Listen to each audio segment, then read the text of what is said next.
Hello student, તમે સંભાવના ટોપિકની આગળની વિડીયો ન જોયો હોય તો પહેલા ડિસ્ક્રિપ્શન બોક્સમાં કે કમેન્ટ બોક્સમાં જઈને એ વિડીયો જોઈ લો. તો ચાલો સ્ટાર્ટ કરીએ આપણે બીજું ક્વેશ્ચન સોલ્વ કરવાની કોશિશ આ ટ્રીકની મદદથી. ઓકે, તો જોઈ લઈએ. એક સિક્કાને 3 વાર ઉછાળતા 2 વખત હેડ આવે તેની સંભાવના. તો આપણે શું કરતા હતા? પહેલા તો આ જોવાનું કે કેટલી વાર ઉછાળવાનું કીધું છે, 3 વાર, અને શું કીધું છે, 2 વખત હેડ આવે. તો પહેલા તો આપણે કુલ પરિણામ યાદ હોવું જોઈએ કે એક સિક્કાને 3 વાર ઉછાળતા મળતા પરિણામો કેટલા હોય છે. મેં તમને કીધું હતું કે મોઢે કરી લેજો. હા 8 આવશે. ઓકે, તો આ થયા કુલ પરિણામો.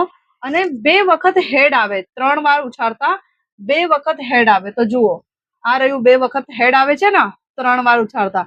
તો શું આવશે? એની સંભાવના 3 આવશે. તો P of A is equal to 3/8. Okay વિદ્યાર્થી મિત્રો, સમજણ પડી વિદ્યાર્થી મિત્રો? તો વિડીયોને લાઈક કરો, કમેન્ટ કરો, વધુમાં શેર કરો અને ચેનલને સબસ્ક્રાઇબ કરો.